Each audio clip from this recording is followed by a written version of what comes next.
All right, so let's move on to the next one, right? Organic foods. Are they more nutritious than healthy foods? I'm sorry, are they more nutritious than conventional foods, right? So what do we know about organic farming? A lot of people don't know that pesticides are still used in organic farming, and you can find those online on their list of allowable substances. And it's from their electronic code of federal regulations. So I just took a snapshot here, the National Organic Program, and you can see, you can click on all these little links and it'll show you synthetic substances allowed for use in organic crop production, non-synthetic substances prohibited for use, synthetic substance allowed for livestock. So a lot of people think organic means no pesticides, and that is not the case. So is organic better? Let's take a look at what is the research. This is a systematic review, right? If whether or not organic is better for human food consumption than conventional foods. So this is a compilation of 35 studies. Very recently, most were observational, food directly measured health outcomes from organic consumption. And so a lot of the trials were short term. And what did it show? That organic foods were found to contain fewer pesticide residues. However, check out what the conclusion was. What the current evidence shows is basically we can't make a definitive statement on whether or not it's beneficial, and more research is needed. So to me, Neal, the takeaway here is, and we know there's a bunch of studies that show that they're nutritionally equal, right? They're not more, they're rich in vitamins and minerals. So what's the takeaway here? If you like organic for whatever reason, yes, but to be afraid of eating fruits and vegetables, that you shouldn't be afraid, because if you actually look at the data, organic foods both have similar levels of pesticide residues. And of course, what does that mean?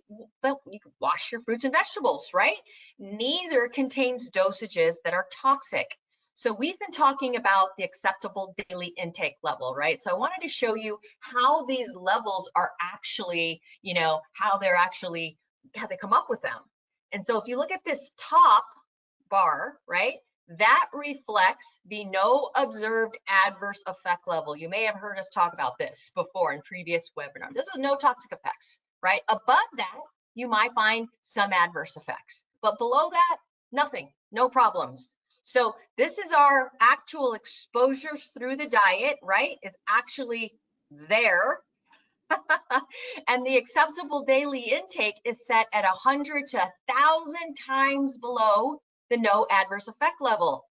So why do they do that? Why do all these agencies apply this safety factor? It's for the anomalies out there, right, Neal? In case someone out there had some kind of weird reaction, they apply this 100 to 1,000 fold safety factor, and they're like, all right, acceptable to consume this amount.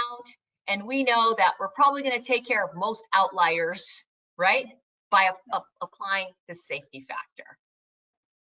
Yeah, and there's no question that the government has made a lot of mistakes back in the old days, the 60s and 70s, allowing pesticides before they fully tested them, and there's been some issues. So no one's arguing that. But the ones that are approved right now, again, there's still some issues that are going on out there. Are fine if we're talking about pesticides. But the ADI, I think, is what Cass was referring to, goes across the span of everything. Like we're talking about sweeteners and things like that. That we don't have to worry about. Those are a billion times higher, so that's not it. But on the other side of that, the other thing about organic foods that where the benefits come in is also they're more environmental friendly, because there are some rules about organic farming, runoff, and things there that are good. So if you can afford it, there's no reason you wouldn't do it if you can afford it. But I think the whole point to this thing doesn't mean that the nutrition is superior to conventional. It's like, in other words, the nutrients that you're getting into your body, I think, at the end of the day.